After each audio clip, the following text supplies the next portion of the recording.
O dabar prieš pradedant mūsų su jumis diskusiją. And now, before starting our discussion, I would like to invite you to watch a short video presentation which was prepared by the European.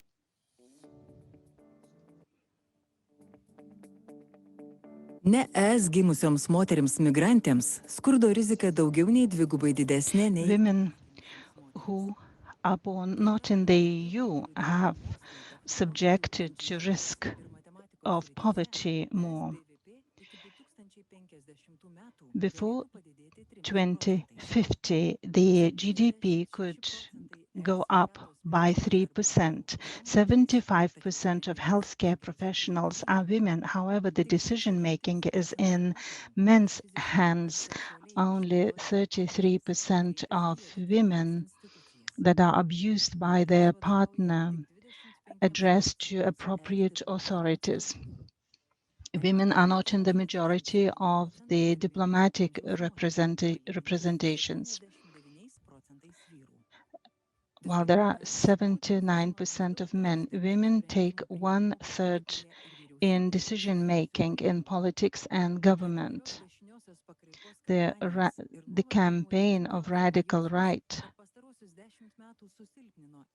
has made weaker the determination to go for equal rights. And in some countries, there's a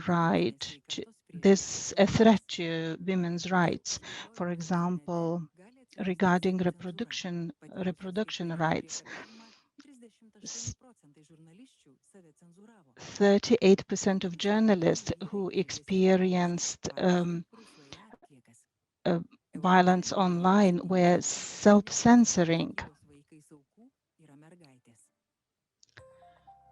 A number of victims of Taigi, filmukas labai kompaktiškai this film has demonstrated that there are still a number of issues related to violation of women's rights. This session will be dedicated to discussing the situation of women's rights. We'll try to move closer to the Lithuanian environment. And now I would like to give the floor to the key speaker, Ms. Jolanta Reingardė, and she's in charge of the statistics program. She's a program coordinator for research and statistics at the European Institute for Gender Equality. There are two main programs that are conducted by the Gender Equality Institute. Jolanta studied sociology in Kaunas, in Vytautas Magnus University, and her paper was dedicated on violence against women. Jolanta Reingardė is an excellent professional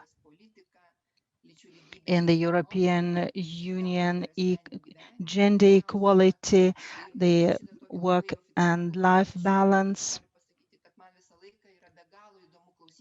And I would like to say that I personally always enjoy listening to Jolanta, and now I'm anxious to hear her presentation, which is entitled the 25th anniversary of Beijing Declaration for Platform for Action for Gender Equality.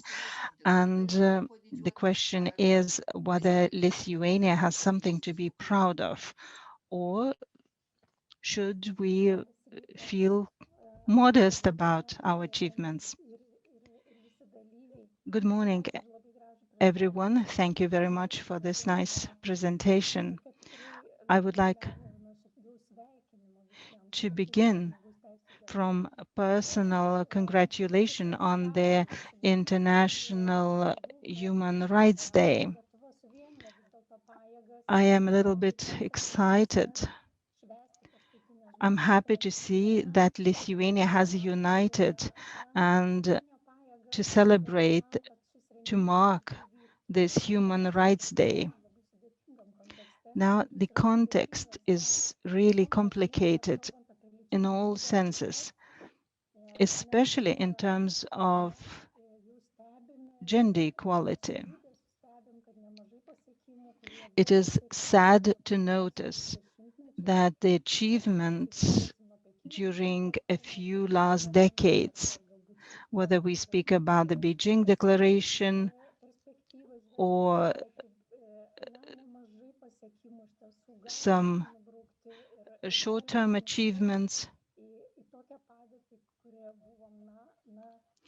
we see the danger of coming back many years to the situation of many years ago.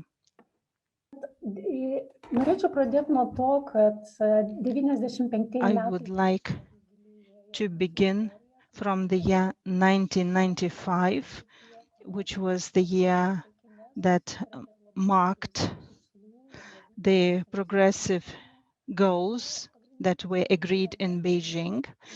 The main goals were related to the empowerment of women and also the gender mainstreaming strategy.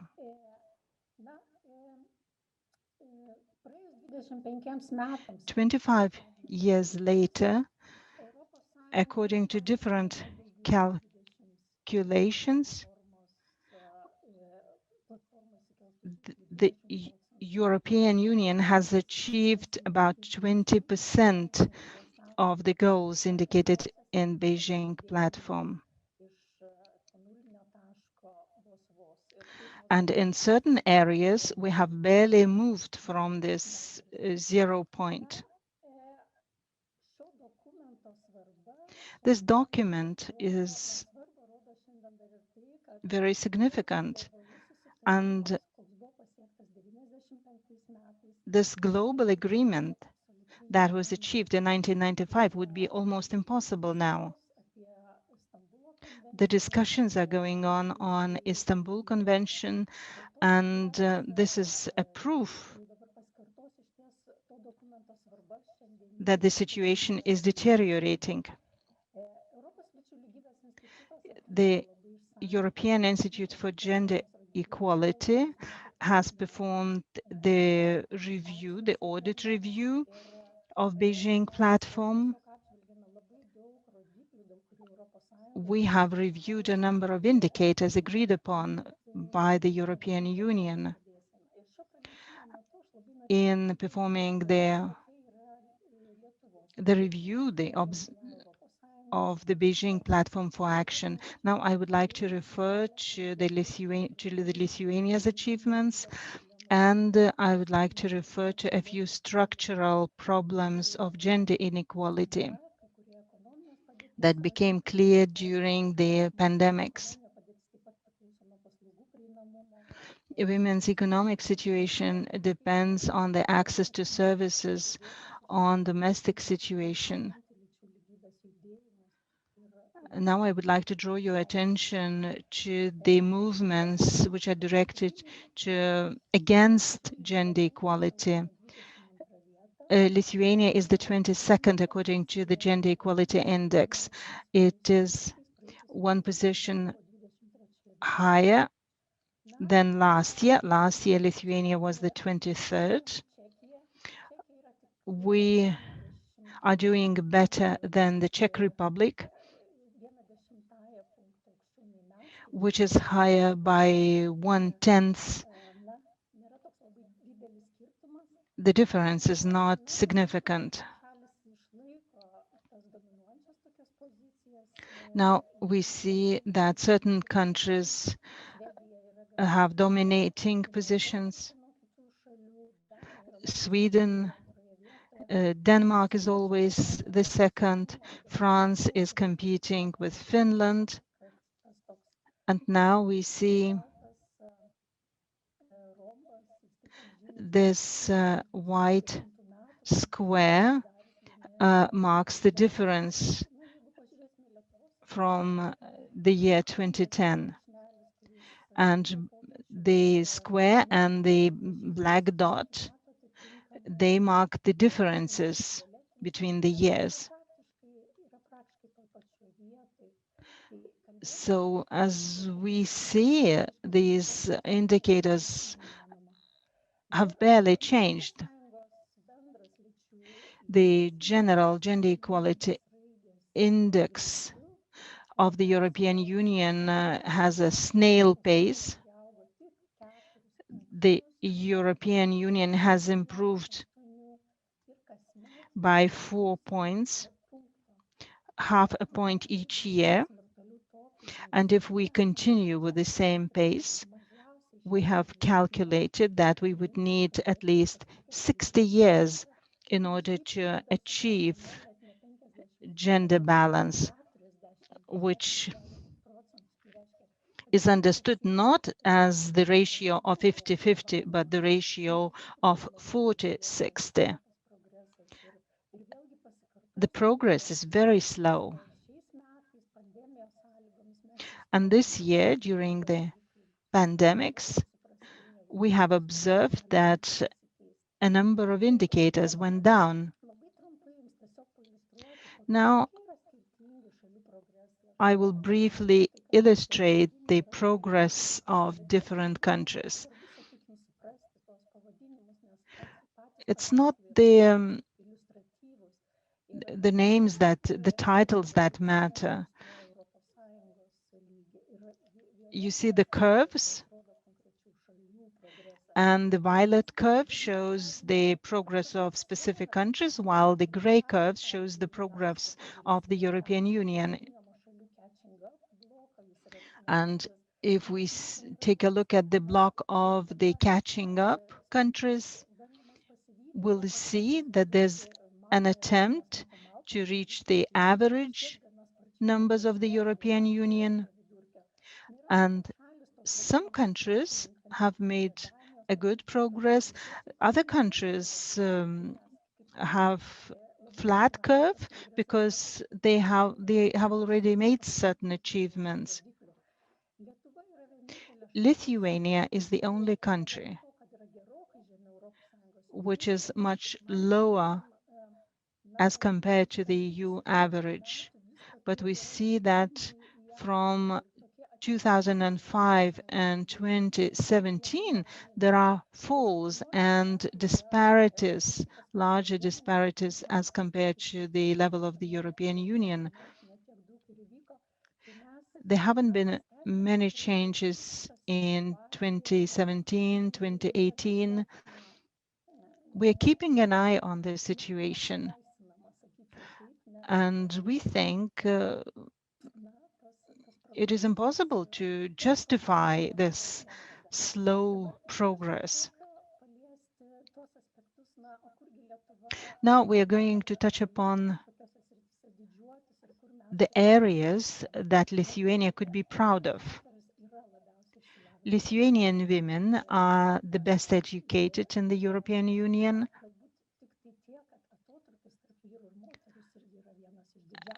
However, the disparity between men and women is also the highest one. With Latvia and Slovenia, we have a huge disparity. Men lag behind as far as education as compared to women. This is the indicator that we think we could be proud of. However, there is another side of it. If we focus on the areas of education, on the type of education, we see that this education does not grant women any advantage. Having in mind employment, yes, women find employment, but the type of work they do doesn't make them on the equal footing with men. I'm going to mention only a few extreme examples. For example, ICT sector. The 83% of graduates in ICT sector are boys. And if we take another end of the extreme, we'll see women working in healthcare, education, and social protection. These are very important areas. Women work 24 hours a day. And in this sector, we have 80% women.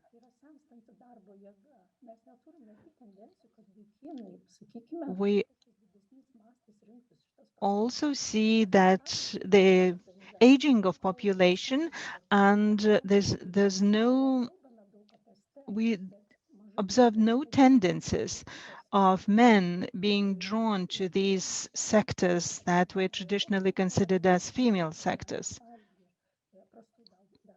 And women suffer poor working conditions. As for the employment, Lithuania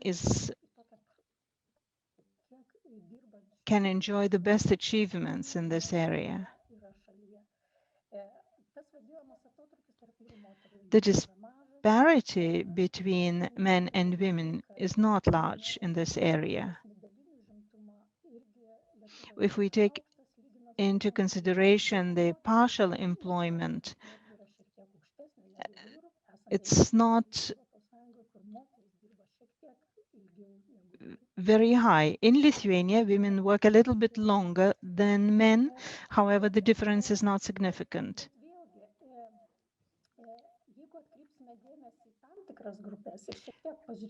Let's take a look at the groups of people. We see that the disparity increases with age. This is employment, full day employment, 8 hours per day. The gap is clear in this group, in this age group, where men and women look after children. And then there is a huge gap in pre-pension age.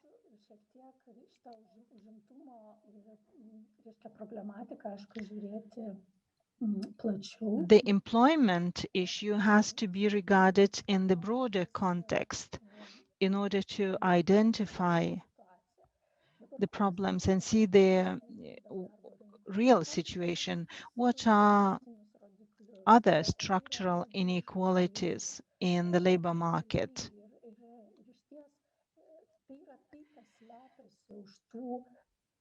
This is what's hiding behind this, so to say, positive indicators. We still have a huge inequality in Lithuania. Let me again refer to the ICT sector.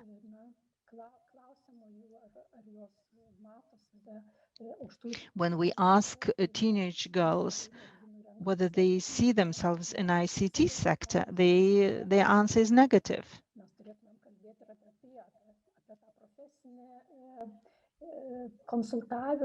We have to keep in mind the professional, vocational education and consulting, because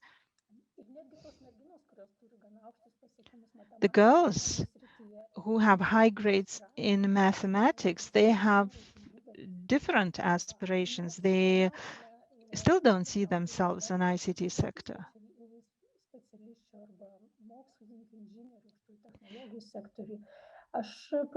As far as the science sector, engineering sector,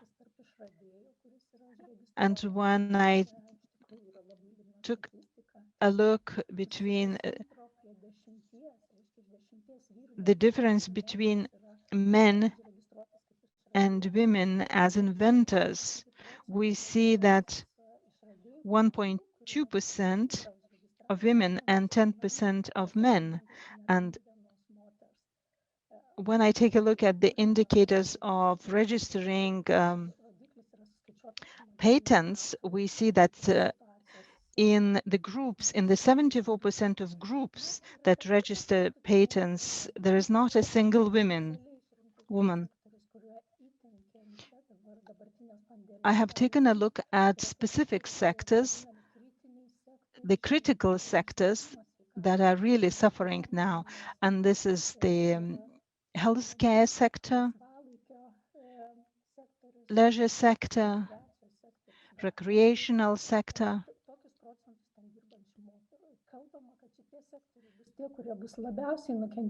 And they have the majority women working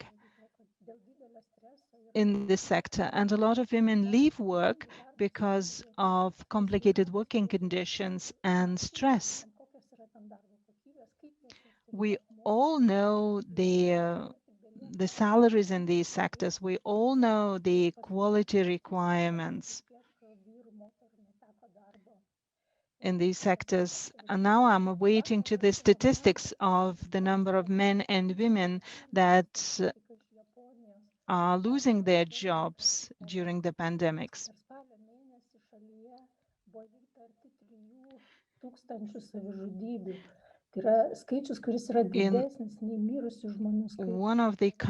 In Japan, there were 3,000 suicides in October, which is the higher number than other deaths. And they say that the number of suicide among women is 83% higher. And this could account to violence against women during the pandemics. A number of women have lost their jobs due to the COVID pandemics.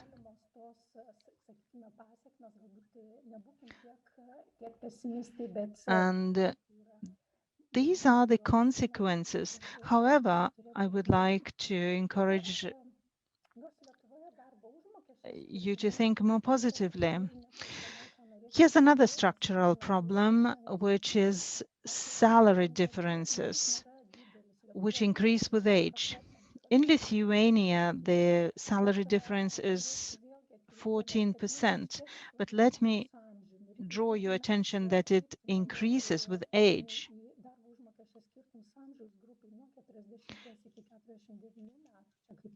If we take the age group between 40 and 49 years old, we'll see a huge difference in salary. And this also reflects on the size of the pension later on. The highest gap between the salary of men and women is seen in finance and insurance sector, 37%, information and network sector is 28%, and healthcare and social work, 27%.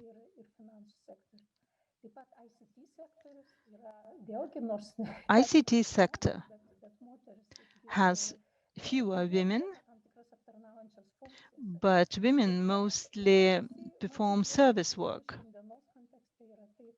It is topical to note that women dominate in social care sector. However, we see that managers in this sector are men, and they are getting the highest salary, and the difference of salaries in this sector is 27%. Another important structural problem is unpaid work, is sharing unpaid work and the economic costs. Working women do household chores every day, 82% of them. However, they say that during the pandemics, men get involved in household more and more, and that next year we'll see different results. Unavoidably, a number of men, especially managers who left their offices, assumed certain share of household work.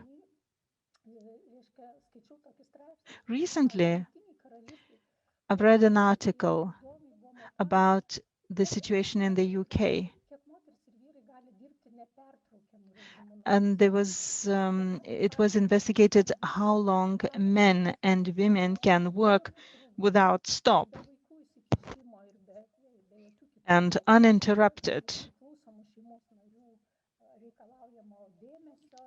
When, for example, certain members of family demand their attention. So this indicator for men was 4 hours, and women could work uninterrupted only for half an hour.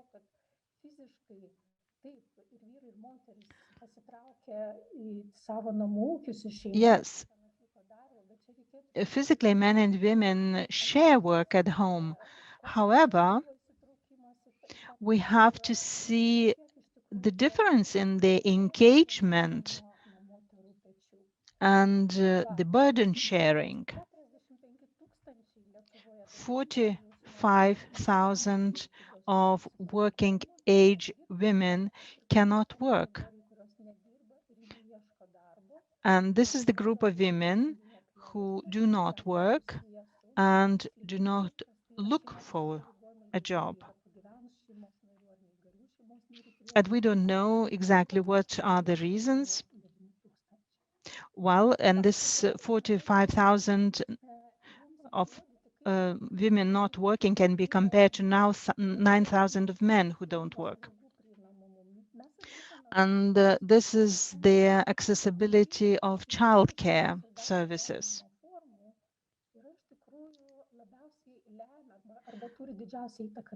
This has the largest impact on gender equality. We have in mind the accessibility to kindergarten, parental leave, how men and women share childcare. We also looked at flexible working conditions, and we have determined that the accessibility of childcare services produces the highest return in terms of women employment, because then women have better conditions to work. And this also helps to reduce their salary gap.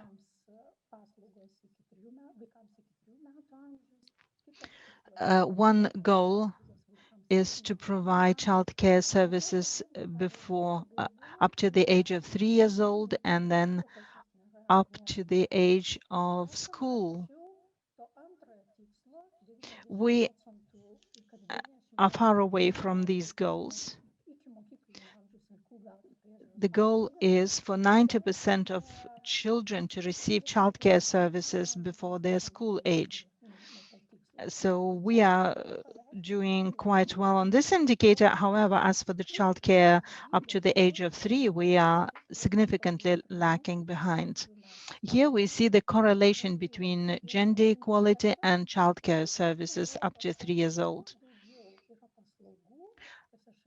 The more services are provided, the more childcare services are provided, for example, in Denmark, in Sweden, the higher the indicators on gender equality. And while Lithuania and Greece are rather low on these indicators.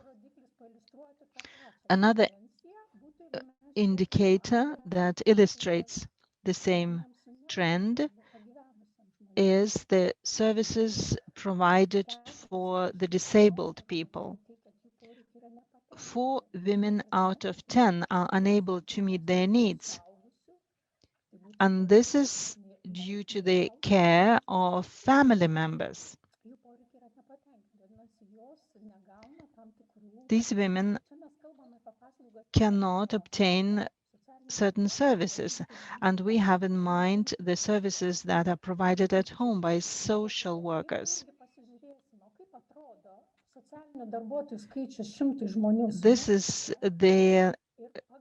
These are numbers of social care workers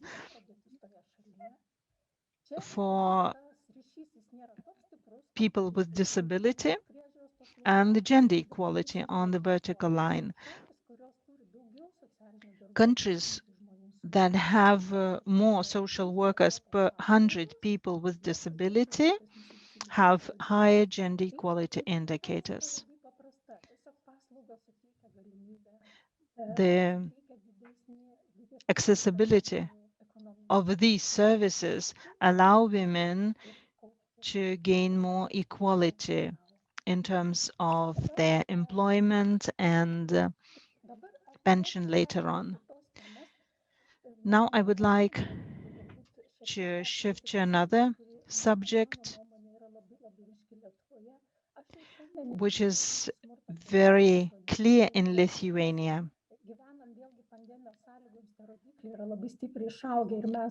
During the pandemics, these indicators are really high.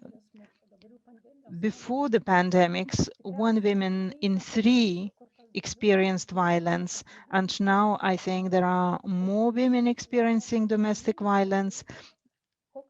We worry about the point of view of Lithuanian society towards violence. Victims are accused. Violence, domestic violence is justified.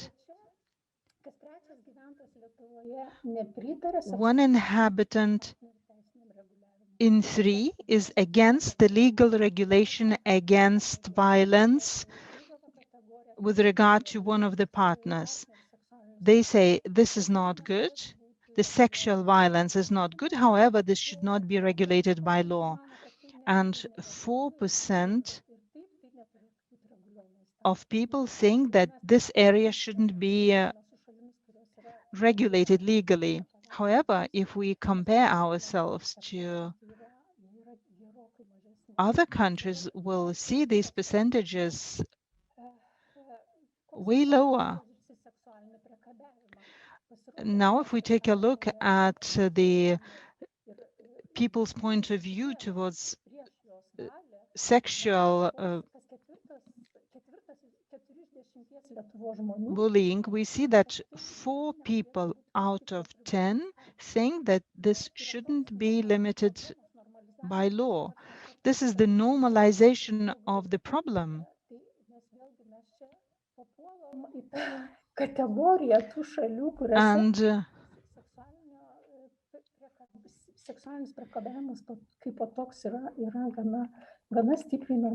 we see that sexual harassment is normalized. 4 out of 10 think that women overreact with regard to violence. And we find ourselves among the group of countries that are marked bright red. And the lighter the color,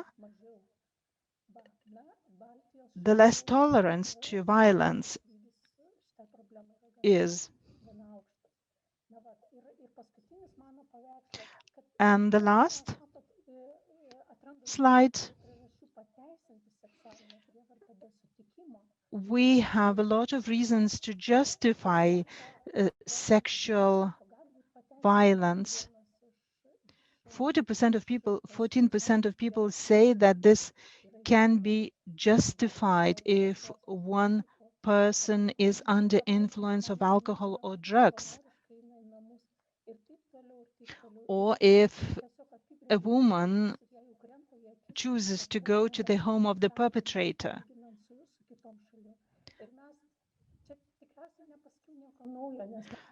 I have probably said nothing new because publicly we speak about it. Whenever there is something happens, we see the division in society.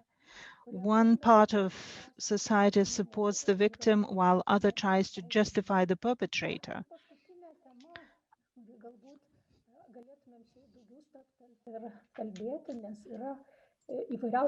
And the last topic, which we could address, is the anti-gender equality movement and its targets.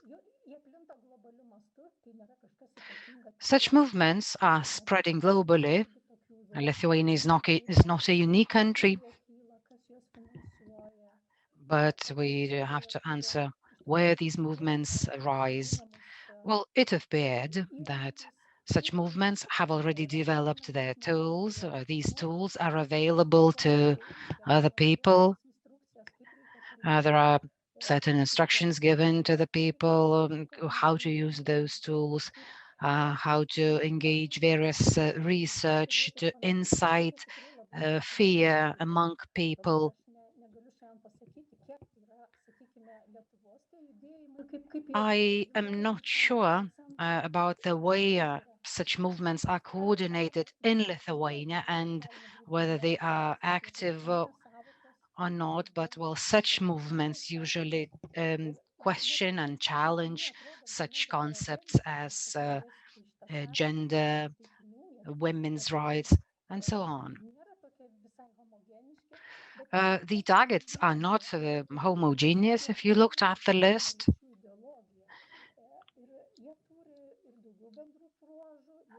such movements share similar features because they question women's rights. There's some movements question sexual and reproductive rights, LGBTQI rights, the rights of the child.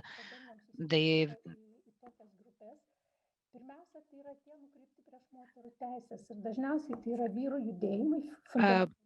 movements that are targeted against women's rights are usually related to movements of men. These are based on the extreme right ideologies. These movements are trying to defend real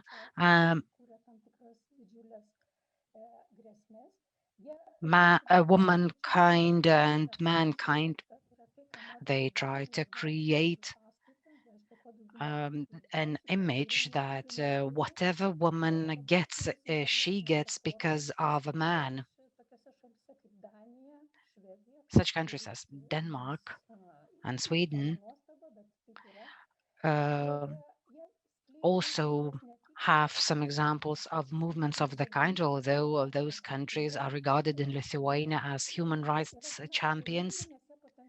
Such movements are rather dangerous because their ideas are then taken up by the media representatives or are echoed in the social media.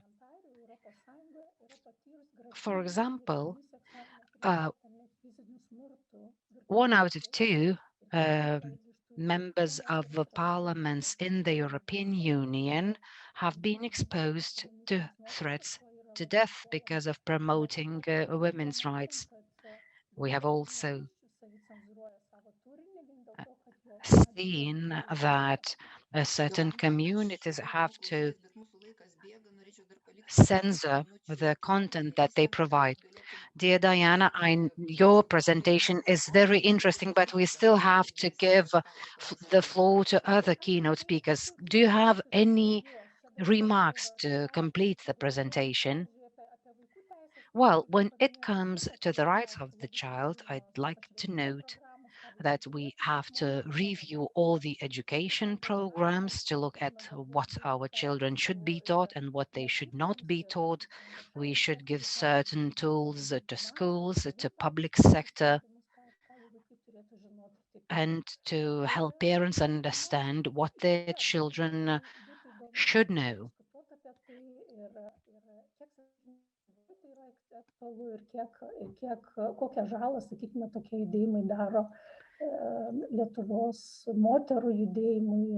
And I am grateful for giving me the floor, and I do apologize for taking too much of the time. Thank you. Well, it's obvious there are many problems and it is very difficult to make everything in 30 minutes. Now I'd like to open the floor for the debate. Without further ado, I'd like to introduce the speakers of the panel. I see Agneta Skardžiuvienė, who is Equal Opportunities Ombudsperson.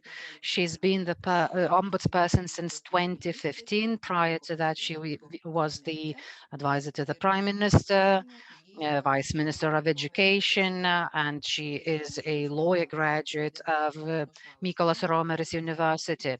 Another panelist is Dr. Diana Janušauskienė. She's a sociologist, chief researcher at Lithuanian Social Research Center.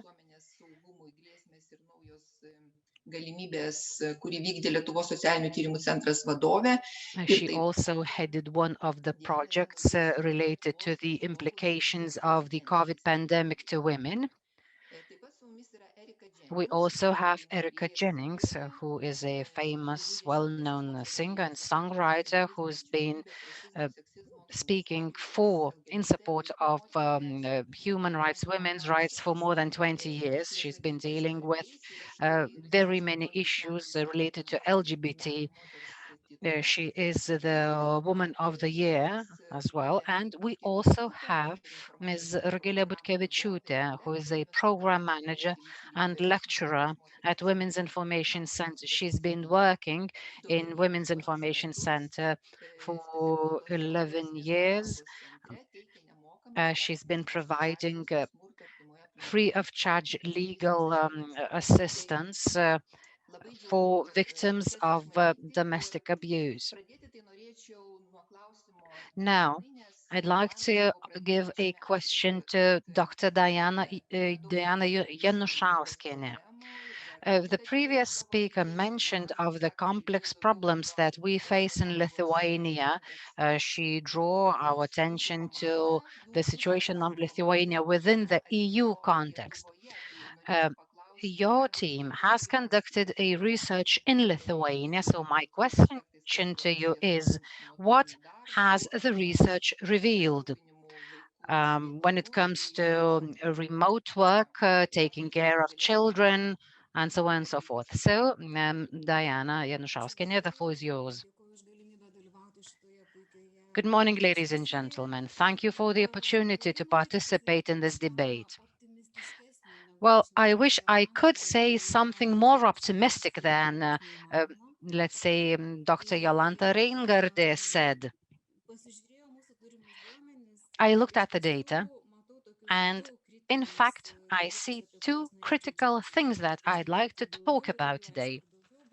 There are many more issues, but still I'd like to speak about two. Psychological situation and fear for the future are the most important issues from the survey that we conducted in July. Some of the surveys will be conducted in upcoming months. The survey has shown that women are more prone to anxiety when it comes to the future. Approximately 15% of women are afraid that they won't be able to get access to medical services if they have some health problems. They are afraid that they will not have money to live on. Also, there's a huge difference when it comes to consumer habits. The gap is even wider here. For example, 37% of men say that their consumption habits have not changed, while only 26% of women said that their consumption habits have not changed, which means that it is closely related to the financial status and to the anxiety that women feel. But the worst thing is that 83% of women claim that possibility of finding a new job have decreased significantly. And this tendency is very bad, I should say. Since nowadays everyone is facing remote work and remote teaching and learning, the problems have become even more acute because women now are not working 2 shifts like they used to work previously at work and at home. Now they have a 3rd shift, and those women who have children of elementary school age still have to work as their teachers.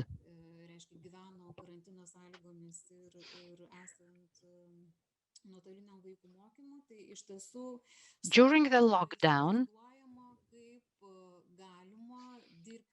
it would be rather difficult to imagine a woman working and doing her ordinary job duties and helping her young minor children to deal with the classroom assignments.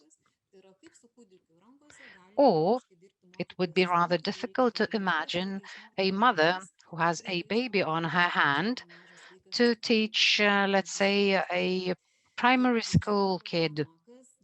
This is a huge problem. As the number of offices is reducing, as some companies are getting rid of the physical offices now,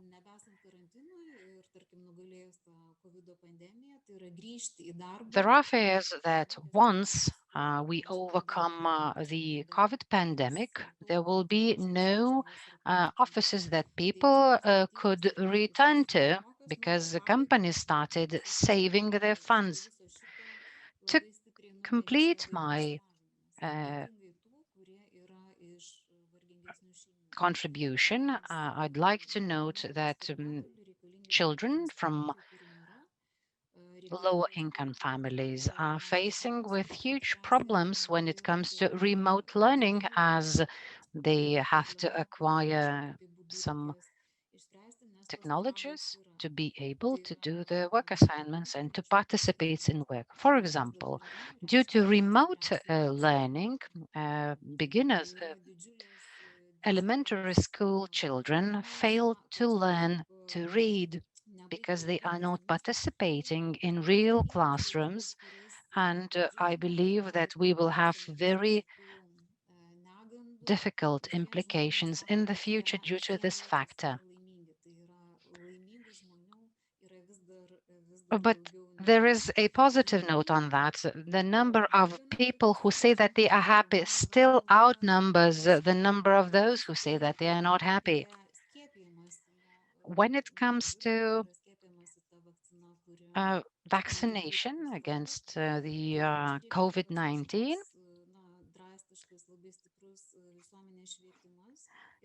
I believe that it's very important to raise awareness among society. But I was worried to find out that more women are unwilling to have the vaccination against COVID.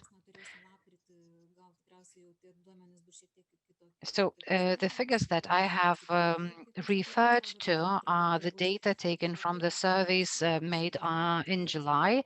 We will aggregate the figures from the survey that was made in November. So a very little number of women said that if there is a vaccine, they will have the vaccination. Well, I did not want to finish on a pessimistic note, but well, what could be done? I know it's difficult to be optimistic, but well, let's come back to our context and to think of how we could deal with the problems. It is obvious that the economic problems are not the only challenges that we face. The Human Rights Commissioner Dunia Kamjatovic expressed her concern that the attacks before the pandemic have become even more intensive during the pandemic. I therefore have a question to Rugilė Butkevičiūtė. How do you see the situation in Lithuania? And I wonder whether these long-term problems have become even more difficult. I wonder whether the tools that have been taken were effective. What are the trends in Lithuania now? I would like to hear your comment. Thank you, Margarita. Well, I'm happy that we can have this forum, despite the fact that it is taking place remotely. The things that you have mentioned are the things that relate to the whole world. Women in Lithuania face not only with the problems of the COVID pandemic, but also with the problem of domestic violence. It should be noted that within the first months of the pandemic, the number of women killed by a close relative or by a partner exceeded the number of women killed in 2019. It has been noted that the new pandemic, the new wave of the pandemic has highlighted the problems in our society, including domestic violence. The government has undertaken certain strategies to deal with the COVID, but I'd like to note that it was rather difficult to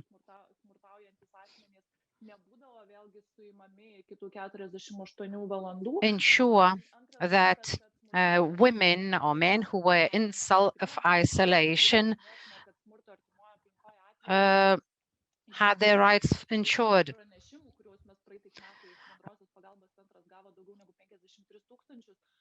The call center received 53 reports on the cases of violence, but only 12,000 of them have been investigated. During the pandemic,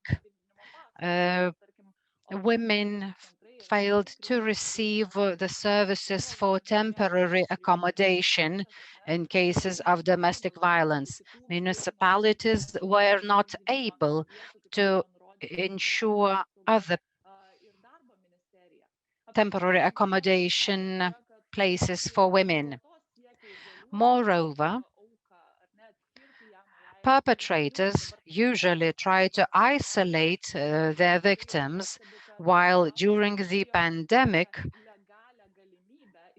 perpetrators had a legal possibility to isolate their victim because neither the perpetrator nor the isolator had the right to leave their homes. One other aspect was the failure to get proper access to medical services. For example, we have the cases when women who suffered domestic violence did not receive proper medical assistance and psychological support. Many people in their social networks complained that they got rid of staying at home. But the thing is that the women who are exposed to domestic violence have to simply survive.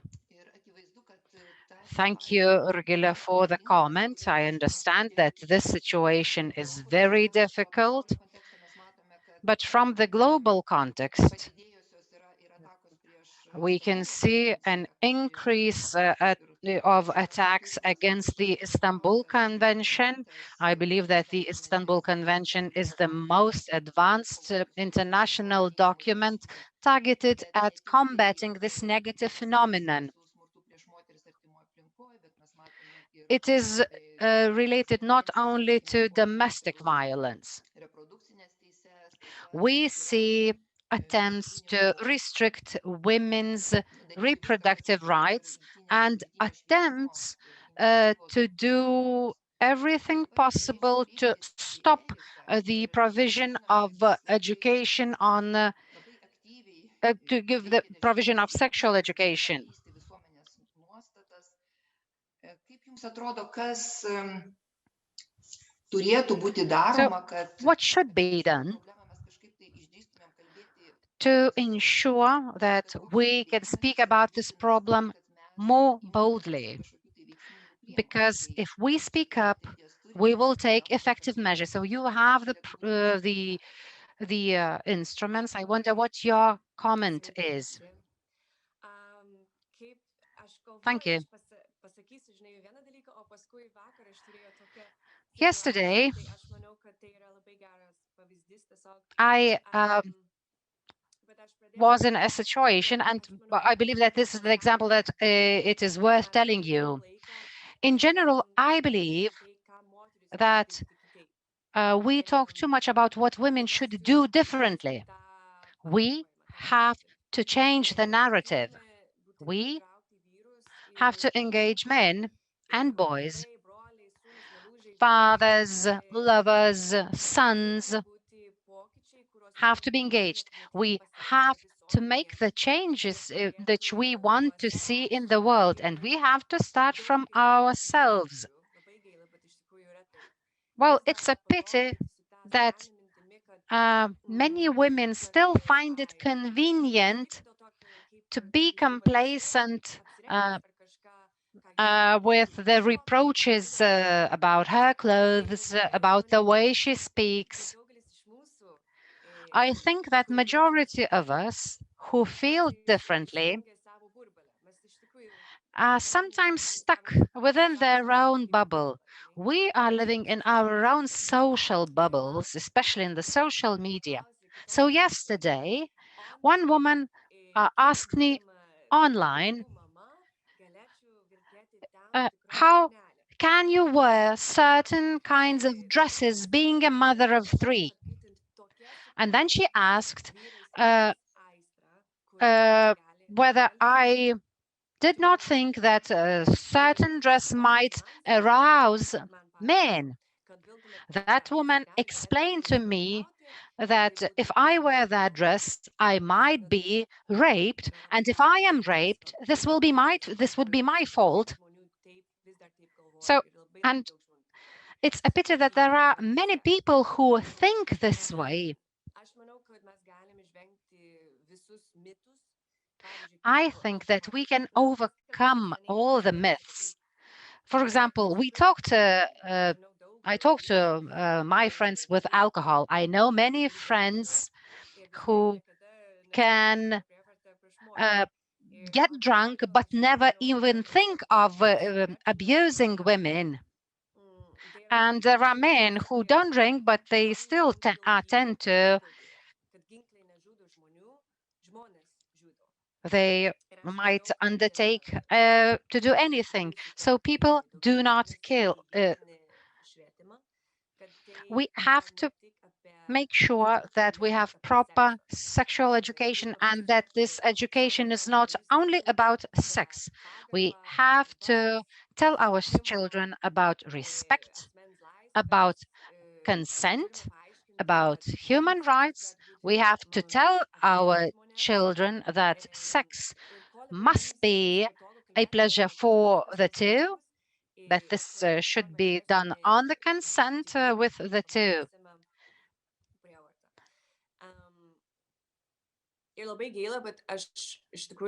It's a pity, but I think that women who believe in those myths are often dependent on men.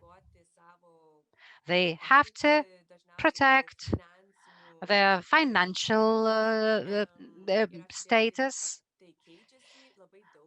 Thanks God, the things are changing. The things are now changing very rapidly. And the last thing, being a mother of three, we as parents cannot be dependent on schools only. We should not be expecting that the school will tell our children all those uncomfortable things. We are obliged to our children and to prepare them for the future. It's not only about buying books, teaching them to communicate. We have to teach our parents to talk to their children.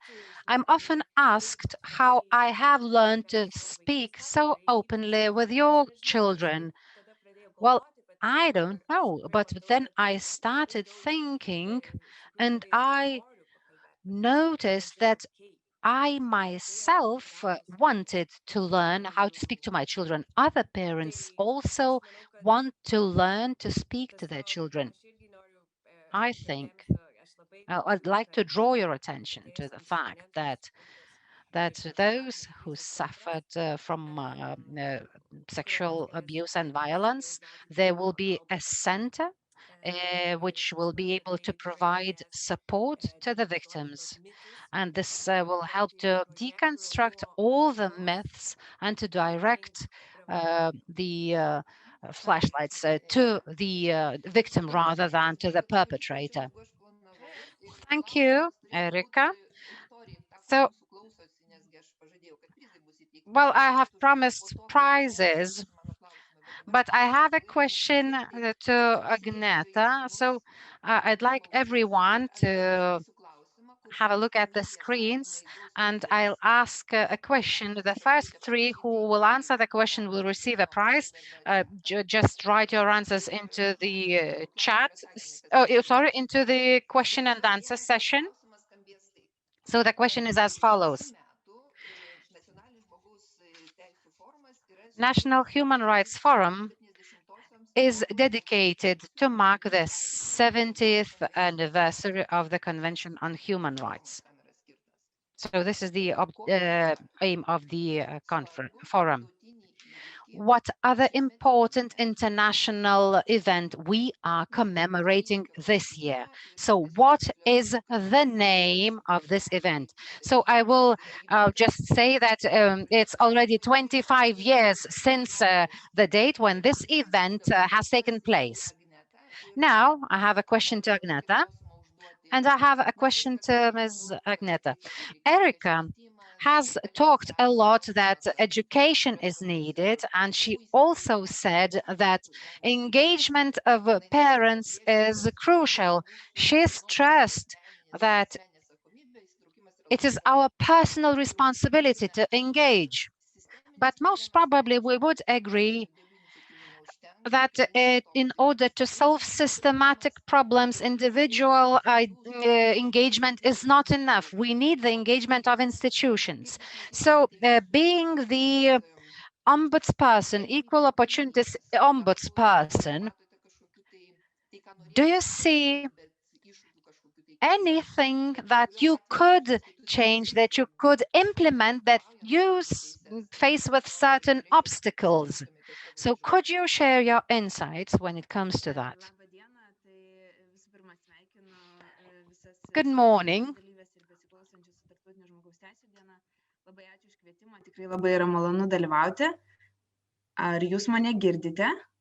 Thank you very much for your invitation. It is a great pleasure to attend this event. Indeed, the Ombudsperson service is processing complaints as well as performing educational activities. I would like to mention one campaign that you have probably seen, and it is called Being a Dad is the Greatest Gift. As Erika very rightly mentioned, it is very important for fathers to review their priorities in order to understand how important it is to contribute to child raising. It's not only women who have to seek the work-life balance. Children have dads, and should also engage because children need both parents. There were a number of researches conducted in that area. We see the additional effect on that because it has a positive impact on men's life quality when they get engaged in child raising. We see that men's life expectancy is 10 years shorter than that of women's. The changes that happen when the child is born are very positive for men's health. Therefore, it is important for them to contribute. We as an authority also work on these issues. We have a website which is called Lygybės planai. There we have the advertisements place. We also have measure the equality at work because it is very important to know how each employee feels at his or her workplace. It is important to ensure their equality.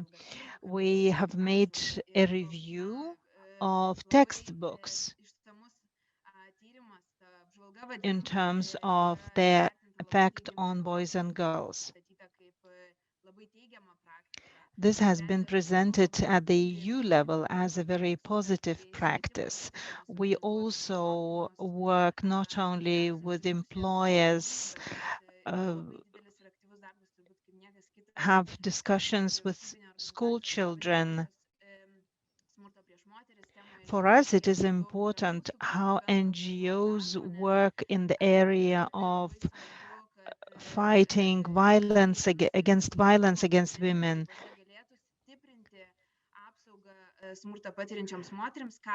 For us, it is important to know what NGOs can do in this area, as well as what the Ombudsperson service can do. We managed to change the attitude towards women victims of domestic violence. We have a number of video materials presented, which were regarded very positively. I remember on one occasion, I was invited to the meeting of the Seimas to explain myself regarding one of these campaigns. I'm very happy to say that all of these campaigns were viewed a number of times, and therefore I can say that this information is accessible widely.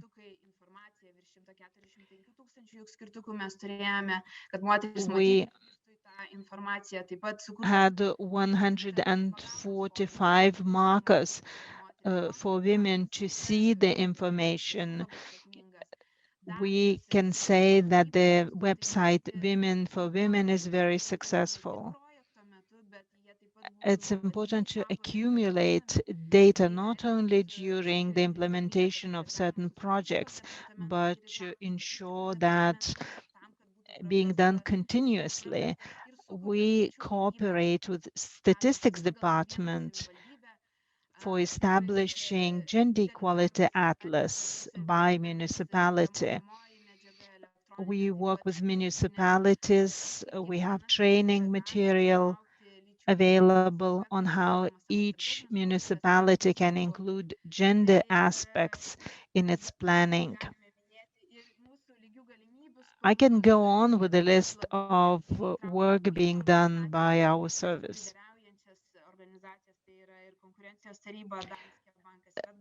We have a number of organizations. They are both public and private enterprises that have been awarded by 3 wings of equal equality, which means that these organizations care about equal opportunities and gender equality. When summarizing my presentation, I would like to say that the scope of violence against women during the pandemics is very important to be analyzed. During the opening discussion of this forum, I've listened to the welcome address of the Speaker of the Parliament, and we see that human rights is regarded as a very important dimension. Therefore, I hope that amendments to the pieces of legislations will be adopted.